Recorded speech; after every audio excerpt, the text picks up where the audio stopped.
دوستو یاد رکھنا، تگڑا اور مضبوط جوان پتہ کون ہوتا ہے؟ جس کی نظریں پوری طرح اس کے کنٹرول میں ہوں۔ یہ علامت جوانی ہے۔ جس آدمی کا پوری طرح، دو لوگ دنیا میں کبھی کوئی کارنامہ سر انجام نہیں دے سکتے، ایک جو حرام کھاتا ہو، ایک جس کی نظر ناپاک ہو۔ محمد بن قاسم جب یہاں آئے تھے نا، تو ایک دن بڑے پریشان تھے، تو ایک بزرگ کہنے لگے آپ کیوں پریشان ہیں؟ کہنے لگے راجہ دہر سے مقابلہ ہے اور ہماری فوج تو سندھ کے رستے بھی نہیں جانتی، زبان بھی نہیں جانتی، لڑیں گے کیسے؟ 2-4 دن کے بعد ان بزرگوں کی دوبارہ محمد بن قاسم سے ملاقات ہوئی تو بڑے خوش تھے۔ کہا اب آپ کیوں خوش ہیں؟ کہنے لگے وہ میرا مقابلہ نہیں کر سکتا، میں نے تحقیق کر لی ہے۔ کہا کیوں؟ کہنے لگے نظر کا گندہ ہے، اور جو نظر کے گندے ہوتے ہیں وہ میدانوں میں ٹھہرا نہیں کرتے۔ میدان کے لیے نکلنے کے لیے پاک جوانی کی ضرورت ہوتی، تطہیر مزاج ہونا ضروری ہوتا ہے، پاکیزہ افکار اور سچی اور سچی ستھری سوچوں کا ہونا ضروری ہوتا ہے۔ اس لیے فرمایا کہ میرا مقابلہ نہیں کر سکتا۔ حضرت عبداللہ ابن حذافہ کمرے میں تھے، تو وزیر کی بیٹی اندر سجی سنوری پہنچ گئی۔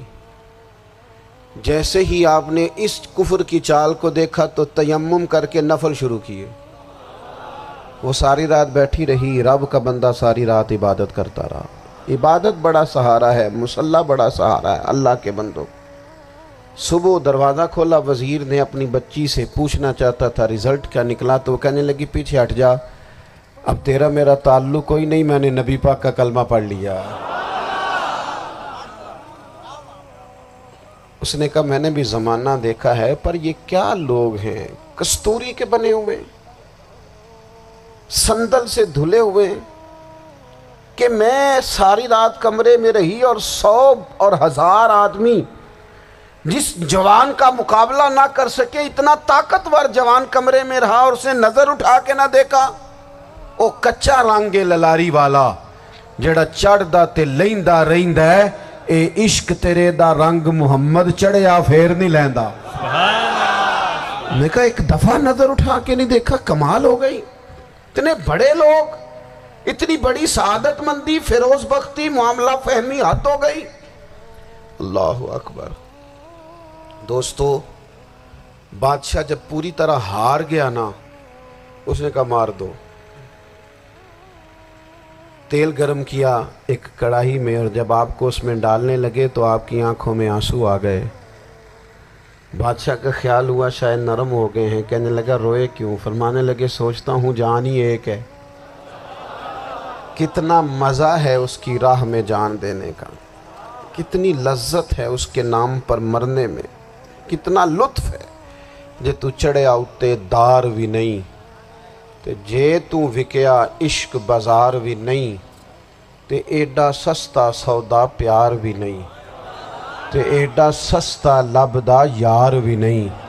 کئی جنگل گانے پیندے نہیں، کئی دوزخ لنگنے پیندے نہیں، جے وہ اس ملوں بھی مل جاوے، ایدوں سستا ہور بپار بھی نہیں۔ تے کچھ سمجھ نہ آوے لوکانوں وہ کادے نال شہید کرے، ڈٹھی یار دے ہاتھ تلوار بھی نہیں، پر او دا خالی جاندہ وار بھی نہیں۔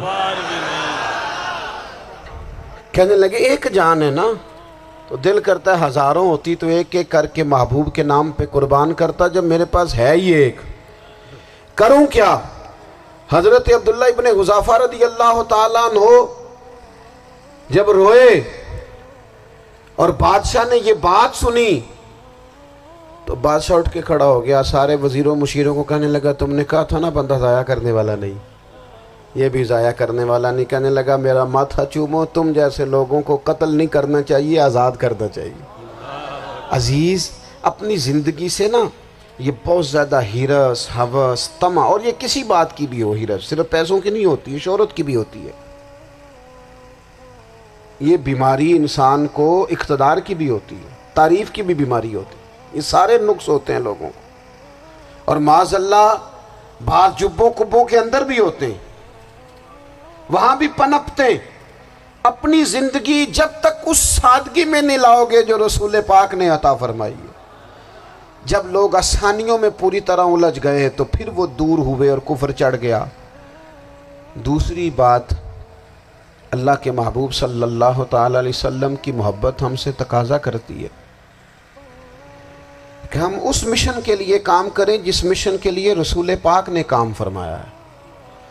ہم سارے کام بڑے مضبوطی سے، سوچ سمجھ کے، تدبر سے، حکمت سے، تقاضوں کو مد نظر رکھتے ہوئے کرتے ہیں سارے کام۔ دین کے کام میں ہمارا مزاج نہیں ہوتا، او ہو جائے گا جی، آپ بسم اللہ پڑھیں جی، شروع کریں جی۔ آپ تقاضوں کو سمجھیں، چیزوں کو دبائیں نہیں، چیزوں پر غور کریں۔ کسی کے ذہن کی سطح پر سوال ابھرتا ہے، اس کا تسلی بخش جواب دیں۔ اپنی زندگی میں دین کے کام کے لیے اپنے آپ کو وقف کریں، اور دین کے کام کے بہت سارے پہلو ہیں۔ ہزاروں لوگوں کو قرآن پاک ٹھیک پڑھنا نہیں آتا، ہزارہ لوگ ہیں جو قرآن مجید کے مطالب سے آگاہ نہیں ہیں، دین کی بنیادی ضروریات سے لوگ نابلد ہیں۔ میں آپ کو کس طرح یہ بات سمجھاؤں کہ ہزاروں کی تعداد میں طلاقیں اس لیے ہوتی ہیں کہ مردوں کو طلاق کے مسئلے نہیں آتے، انہیں پتہ نہیں ہے کہ مجھے حقوق زوجین کے معاملے میں کیسے چلنا۔ ڈھیر سارے گھروں میں تباہی اس لیے ہے کہ تربیت اولاد کا دینی منہج ہمیں نہیں پتا۔ اپنا حصہ ملائیں دین کے کام میں۔ ایک آدمی کو اگر تو نمازی کرنے میں کامیاب ہو گیا، تیری زندگی بدل گئی۔ وہ دین بیزار لوگ جو ہمارے بیچ بیٹھ کے ہماری نوجوان نسل کو پگڑی اور داڑھی کا نام لے کے بنیادی طور پر دین سے دور کرتے، ایسے نوجوانوں کو دین کا پیغام محبت دے کر دین کے قریب کرنا ہماری ڈیوٹیوں کا حصہ ہے۔ ہمیں ذمہ داری کا احساس کرنا پڑے گا، ہمیں یہ خاص قدم اٹھانا پڑے گا، توجہ دینی پڑے گی۔ مساجد، مدارس، میں آپ سے عرض کروں، اتنی ڈٹ کے مخالفت ہوتی ہے نا مدرسوں کی، اتنی ڈٹ کے۔ میں ادارہ چلاتا ہوں، اس کے چلانے میں جو مشکلات ہیں وہ تو ہم بتا نہیں سکتے آپ کو، اس لیے کہ میری قوم، میرا اس قوم سے تعلق ہے جو نعت خواں امیر کرنا چاہتی ہے، مدرسے نہیں۔ ہاں، نقیب خطیب پیدا کرنا چاہتی ہے، شعر و شاعری کی زندگی کو پروان چڑھانا چاہتی ہے۔ فقط ہمارا ان لوگوں سے تعلق ہے جو لاکھوں کروڑوں روپیہ محافل پہ لگائیں گے، اور قاری صاحب بیچارے اگر مسجد کا کوئی ہونے والا کام کسی وقت بتا دیں گے تو وہ بڑی مشکل آ جائے گی ان کے لیے۔ یہ کیسے ہو سکتا ہے، آپ نے یہ ڈیوٹی بتا دی۔ مدارس، اور جتنا اہم رول دین کو پھیلانے میں مدارس اسلامیہ کا ہے، اتنی زبردست، لوگوں کا خیال ہوتا ہے میری طرح کے لوگ شاید کام کرتے ہیں، ڈیوٹی کرتے ہیں۔ یہ 10-15 لوگ آپ کو نظر آتے ہیں جو آپ کو کہیں میڈیا پر یا ادھر ادھر ڈیوٹی کرتے، مخلص لوگ اپنی جگہ پہ، وہ بھی بڑا ہی کام کر رہے ہیں، جو میڈیا پہ آ کے بھی اخلاص سے اور درد دل سے کو دین کی، ان کی بھی کسی بات کی حوصلہ شکنی نہیں۔ لیکن ہزارہ اساتذہ جو مدارس میں بیٹھ کے پڑھاتے ہیں، جنہوں نے وہ سارے لوگ تیار، آپ سمجھ نہیں سکتے کتنا بڑا کام۔ حفظ کا استاد جو ہوتا ہے نا، اس کی ڈیوٹی 24 گھنٹے ہوتی ہے، فجر سے پہلے، اور اس نے بچوں کو اٹھانا۔ تنخواہ تو ہم انہیں دینا نہیں نہ چاہتے جی، تنخواہ نہیں دی انہوں نے، ہمیں مولوی امیر نہ ہو جانا۔ مولوی نو تے سوٹ بھی 27ویں والی رات دے ہے تاکہ کدھر سوان کے عید والے دن پا نہ لوے، چونکہ 27ویں تو بات تے درزی پھڑتا ہی کوئی نہیں، کیوں حضرت؟ ایسے ہی ہے نا، اس وقت تو نہیں نہ لیتا۔ تو ہم چاہتے ہیں مولوی ہماری مرضی کے ہماری طرح کا سوٹ نہ پہن لے۔